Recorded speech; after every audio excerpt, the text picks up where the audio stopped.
Good evening, otherworldlies. This is Queen Juliana, your dark masked diva. So I thought I would talk a little bit about narcissists tonight.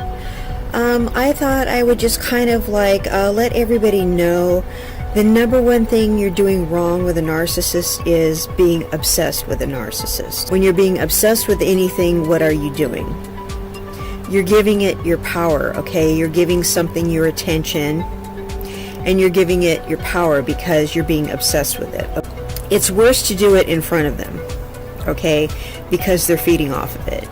But what you need to do is you need to quit being so obsessed with a narcissist, period. You know, we're all watching all these narcissist videos about what they do, how toxic they are, how they're out to get you, and all this kind of stuff. And yeah, they are scary, okay? They are terrifying. They're scary. They do all these bad things. I think we all know that. Find us at a low point in our life and they come get us.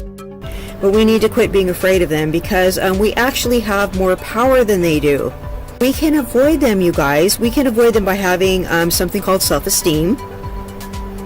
We can avoid them by having something called boundaries. I think if we love ourselves and we have something called boundaries, we could pretty much repel narcissists. See, the thing about me is I don't have relationships with narcissists. They don't like me because I have high self-esteem and I have boundaries. So I don't tend to have romantic relationships with narcissists. They really don't want to have anything to do with me. Now, the thing is when I was growing up, there was a narcissist in my life. This was not somebody, of course, that I had as a romantic partner because I was a child when the narcissist was in my life. I think that had a lot to do with influencing me, with me not having one as a romantic partner, right? Because I grew up having a narcissist in my life, so I think I knew better as an adult not choosing one as a romantic partner, having grown up witnessing this narcissist, right? So when narcissists tried to come at me as an adult, I was like, I know exactly what you are. And so I knew what to do to repel the narcissist, right? But a lot of people don't seem to know what they are. A lot of people don't have something called boundaries. A lot of people don't have something called self-love, self-esteem, self-respect. Okay, if you don't have those things, you are going to attract these people. You're going to draw them in like a magnet. So there are some people who attract narcissists. There are some people who just want to be around these narcissists. There are a lot of these people that just have too much empathy for these narcissists and like them. And these narcissists want to love bomb you. I think that's how they draw you in. You need to like yourself so you don't fall for it. Okay? You need to love yourself so you don't fall for them love bombing you and giving you this affection that you feel like you didn't have. Because they will try. So what you need to do is you need to just have this feeling that you love yourself already. So these people that just shower you with all this adoration and praise and love, that when it's too much, it gets on your nerves. And you're like, you need to back off, you're smothering me. And you need to see it for the love bombing that it is, okay? Because that person is a narcissist. You need to see it for the BS that it is. That you don't go, oh, they must really love me. This is the love that I've been craving my whole life. No, that's called love bombing. Love bombing. That's what the narcissist does. Okay? And they mirror you. Okay? They show up as a false twin flame. A lot of people take their narcissist as their twin flame because that person pretends to like everything that you like, all right? And they're really good at it. So you need to start building up your self-esteem right now. If you don't have it, go get some help. There's nothing wrong with getting some help. Now, if you have a therapist who tells you to be nice to other people, it's the wrong therapist, okay? You need to have a therapist who tells you to stand up for yourself. Not in a mean way, like where you're just like always at people, but I mean an assertive way, okay? You need to be able to assert your boundaries without being like coming off like a psycho. Better to kind of come off like a psycho rather to be being too soft, okay? But you need to be able to stand up for yourself. It's better to stand up for yourself and be just a little bit too mean than to be a doormat, okay? The narcissist likes you because you're a doormat, all right? Because you never learn to assert yourself. That's why they like you, okay? There could be something really special about you that they like. I'm not saying there isn't something special about you that they like, okay? Because, you know, there probably is. But the whole point is they want to be around you because you're a doormat. Okay? That's what they're feeding off of. Let me tell you something about a narcissist. When they're about 7 years old, 7 is the spiritual age of accountability, okay? That's when the narcissist goes left. So they are choosing a dark path. That is the point where they're choosing just to be a bad person. You can take it any way you want to, but they're going down a dark path where they are just going to mess with people for the rest of their lives. And they're just going to take from people, and they're just going to do bad things to people. A lot of people take that as like their souls are dirty and they are evil. They are literally spiritually evil. So narcissists from the age of 7, they are emotionally 7 years old for the rest of their lives, because their development stops. Their emotional development stops at age 7. So you notice when you get around a narcissist, this is one way to tell they're a narcissist. They're emotionally 7 years old. They can be like 40 and be emotionally 7 years old. That's one way to tell that somebody is a narcissist, okay? If you're doubting whether they're one or not, go like, why does this person seem like an emotional 7-year-old? You may have a narcissist on your hands. They're shallow. Okay? Some of us are, you know, a little on the shallow side, okay? They are shallow. They are falsely humble. Falsely humble, okay? All of us need to be a little bit humble. Their humility is false. If they go, in my humble opinion, but they're just really putting somebody down, okay, they're being a narcissist, because they're really just trying to put somebody down. Narcissists like to put other people down. They like to be mean, because they like to do that to lift themselves up, all right? They really like to make other people, they like to humiliate other people and make them look bad, all right?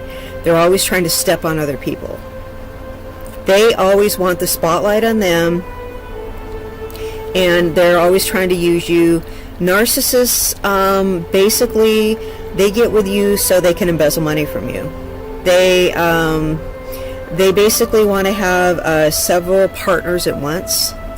They may be with you, but they are always triangulating. They're always looking to have several sexual partners at once. They always have somebody else behind your back, and at least it's 1 or 2 people. They're always monkey branching, and that means they're going between you and 1 or 2 other people, if not more. They're always talking to people online. They're always doing something. This is not your ordinary cheater. And this doesn't mean there's anything wrong with you, although they're going to make you feel like there's something wrong with you. They need constant attention, and they need to constantly be cheating. This is something because they're going to need to replace you once they feel like they've gotten everything they can out of you, okay? And it's really just because you're beginning to see their facade. Because eventually you will. They can't keep it up for that long. All right? You know how people, you know when you're trying to hide something from somebody, you can't do it forever. You cannot hide who you are from somebody forever. And they know that. They have to keep mirroring your personality, and then they need to stop mirroring your personality and pick up another person's personality and mirroring it. Okay? That's what they do. But the thing about these narcs, you guys, is you need to quit being afraid of them, that they're going to get you. Even though, you know, when they get you, they get you. But it's you. You need to take back your power. You need to have some self-esteem. Have some self-esteem and boundaries, okay? You need to love yourself. Once you start loving yourself, it's game over for them. And here's another thing you need to do. You need to learn to ignore them. They're thriving off your attention. They're thriving off your fear, and they're thriving off your attention. There's something called no contact. That means you don't talk to them. You need to quit thinking like a victim. This is a mentally ill person. You're actually sane. You're letting this mentally ill person get over on you. You're letting this person with the emotional capacity of a 7-year-old get over on you. And then you're crying to other people about it. You're crying to a psychiatrist. You're crying to your best friend. You're crying to me. and asking me questions every day online about it, and I'm telling you the same thing over and over and over. Stop talking to them. It's really like way easier than you think it is. You just have to do a couple of things and ignore the person. Because you're smarter than you think you are, and it's easier than you think it is. Okay? And yeah, they're going to want to stalk you, they're going to want to do all this stuff, but all you have to do really is resist them a few times. And I've had friends who try to act like narcissists. I've had other people in other capacities who try to act like narcissists. All I really had to do was ignore them. And they were like, oh, well, she doesn't play. And they just left me alone. They're like, she's not one of them. She's not going to play with me like that. She's not going to bite. They move on. They want people who are going to feed their ego. They're like kids, you guys. They need people with weak self-esteem, people with weak inner cores. You got to just show them that you don't give an F, okay? Like you like yourself too much. That's why they don't bother me, because I just know how to ignore them. I don't care about them. I see them for the weaklings that they are. So as soon as I encounter one, I realize what they are. I just like, okay, I need to ignore this person because I see their little narc traits, and these are these people I need to ignore. You need to just quit obsessing on all the bad things they do and just learn to ignore them. It's really easier than you think, you guys. You just ignore them. Quit making it complicated. If you're truly intelligent, you make things easy. You simplify it. You think they're a calculus problem. They're not. They really aren't. You simplify them. Ignore, ignore, ignore, ignore. The more you ignore them, the more you diminish them. And pretty soon they go away. It's really that easy. You make them disappear the more you ignore them. I hope I made myself clear. You guys need to quit being so scared of these narcs. They really are nothing. Stop being scared of them. I love you all. This has been Queen Juliana, your Dark Mask Diva, and I will see you in the next content. Bye-bye.